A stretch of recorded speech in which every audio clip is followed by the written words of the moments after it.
My wife said, "This is our year." I replied, "This is my exit." Then I left before the ball dropped, filed papers January 1st, disappeared, and I smiled when our year became her worst. Hey Reddit, this is our year, babe. I can feel it. Everything's going to change. I looked at my wife across the kitchen island, champagne flute in her hand, that familiar sparkle in her eyes that used to make my heart race. Now it just made my stomach turn. "You're right," I said, setting down my own glass. "Everything's going to change." She smiled, completely missing the weight in my voice. "I knew you'd come around. We just need to recommit, you know? Fresh start." I glanced at the clock.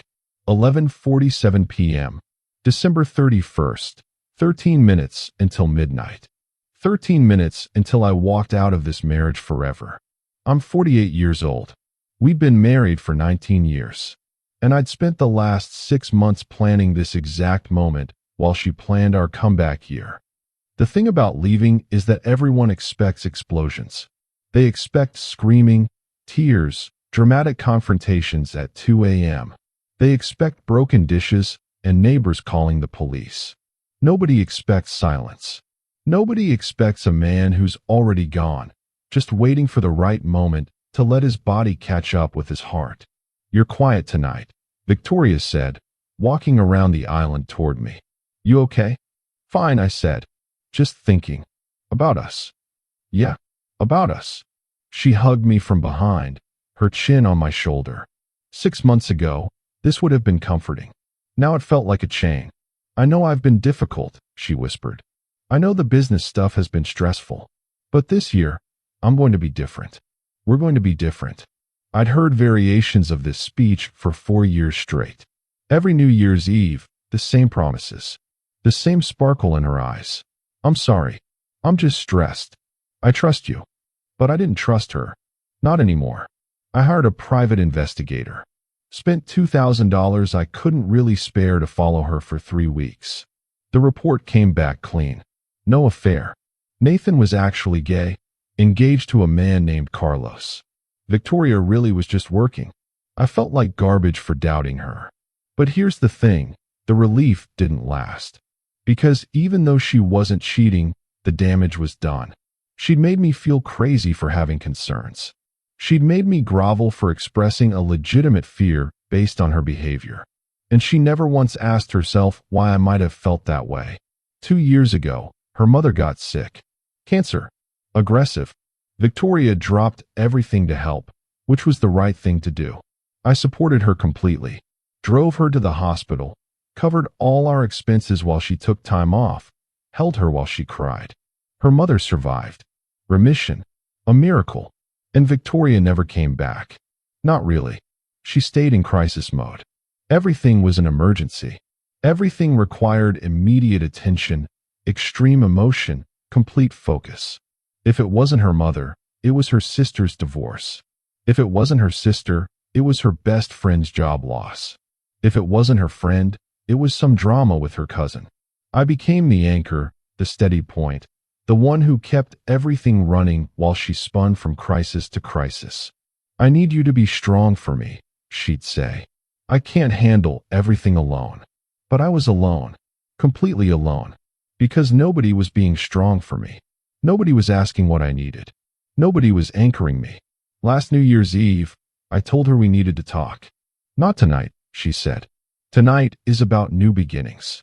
We can talk about problems later." Later never came.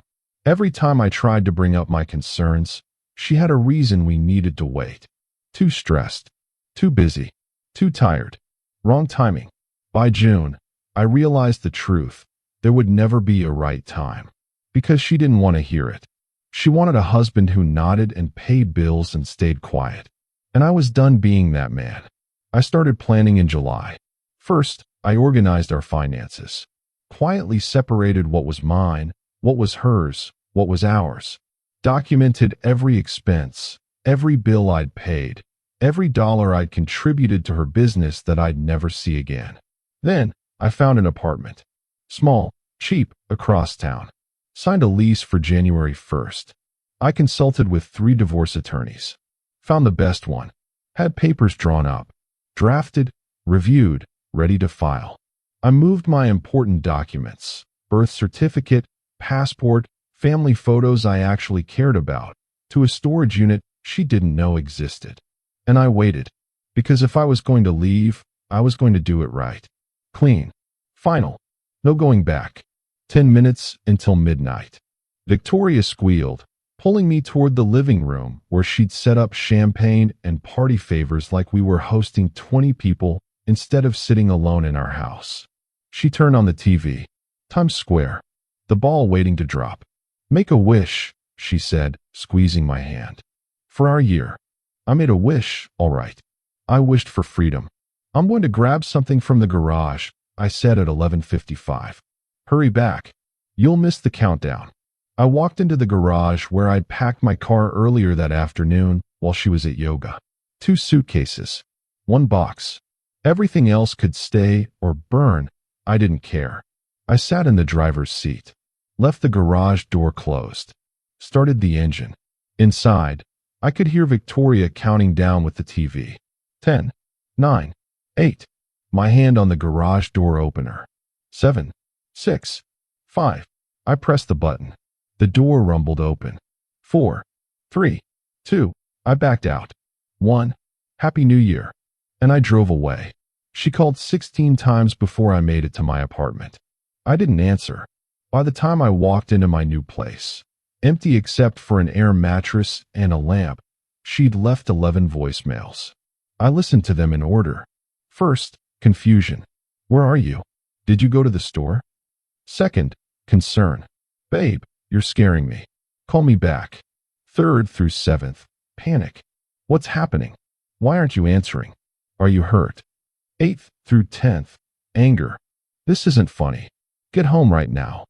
11th, desperation. Please. Whatever I did, we can fix it. Please come home. I deleted them all. Then I sent a single text. I'm filing for divorce. My attorney will contact yours. Don't try to reach me. I blocked her number. I blocked her email. I blocked her on every social media platform. Then I opened a bottle of whiskey I'd bought specifically for this moment and toasted my reflection in the dark window. Happy New Year to me. January 1st, 9 a.m., my attorney filed the papers. By noon, Victoria had been served. By 2 p.m., her mother was calling my work phone, which I also blocked. By 5 p.m., her sister showed up at my apartment building. I'd registered under my middle name for exactly this reason. Security turned her away. I spent the rest of that day in silence. No TV, no music, just sitting in my empty apartment, feeling lighter than I had in years. The thing about disappearing is that people think it's cruel. They think you owe explanations, long conversations, closure. But I'd spent years trying to have those conversations. Years of we need to talk that turned into not now. Years of expressing needs that got ignored. Years of being told I was overreacting, being too sensitive, not being supportive enough. I didn't owe her anything anymore.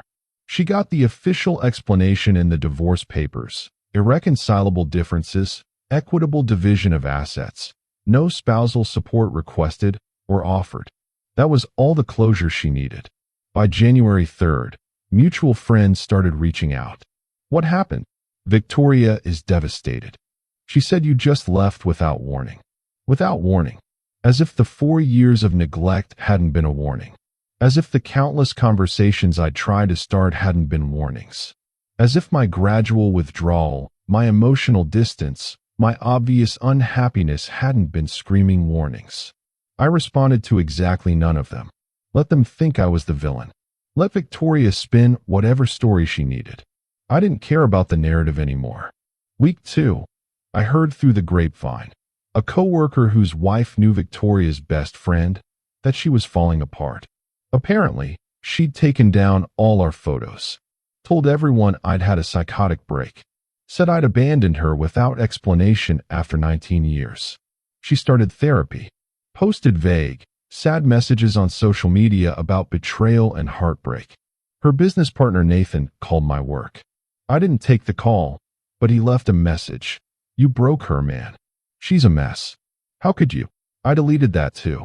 By February, I heard she'd moved back in with her mother.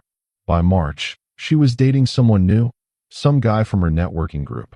By April, that relationship had imploded spectacularly, according to the gossip chain. By May, she was posting inspirational quotes about rising from the ashes and surviving narcissistic abuse. I was apparently a narcissist now. Interesting development. Here's what I was doing during those months. I was sleeping, really sleeping, for the first time in years. I was eating meals that I wanted, watching shows I liked, making plans based solely on my own interests. I started woodworking, built a bookshelf, built a coffee table, built a life. I reconnected with my brother, who I'd barely spoken to in 3 years because Victoria thought his wife was toxic. I went hiking, took a weekend trip to the mountains, sat by a lake and read a book without checking my phone every 5 minutes. I dated a little. Nothing serious. Just remembered what it felt like to be appreciated. One woman, Christine, asked me on our 3rd date, "Why did your marriage end?" "I disappeared," I said. "That's it. That's it." She nodded. Sometimes that's the only way out. She got it. I liked her for that. The divorce was finalized in September, 9 months from filing to freedom. Quick, by most standards. Victoria contested nothing, probably because her attorney told her she had no leg to stand on. We'd kept our finances mostly separate. No kids. No major joint assets except the house, which we sold and split. I walked out of court that day, officially single, and felt absolutely nothing. No relief. No sadness. No anger. Just nothing. Because I'd already left the marriage emotionally a year ago. This was just paperwork catching up. Now it's been almost a year since I drove away at midnight. I heard recently that Victoria is engaged. Fast work. Some guy she met in July. They're planning a spring wedding.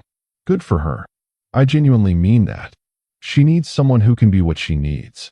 Someone who thrives on chaos, who doesn't mind being a supporting character, who believes her promises about this year and next time, and I'm changing. That's not me. Never was, really. People sometimes ask if I regret it. The way I left. The silence. The disappearing act. I don't. Because here's what nobody tells you about leaving.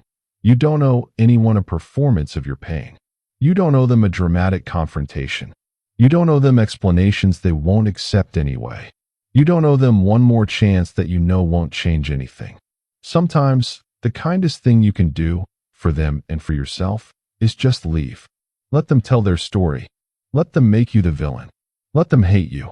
You'll be too busy living your actual life to care. Victoria was right about one thing. It was our year. It was the year I stopped waiting for her to see me. The year I stopped making myself small to make her comfortable. The year I stopped believing that love meant sacrifice without reciprocation. It was our year, just not the way she imagined. She thought it would be the year we reconnected. I knew it would be the year I left. When I drove away at midnight, she said it was cruel, heartless, unforgivable.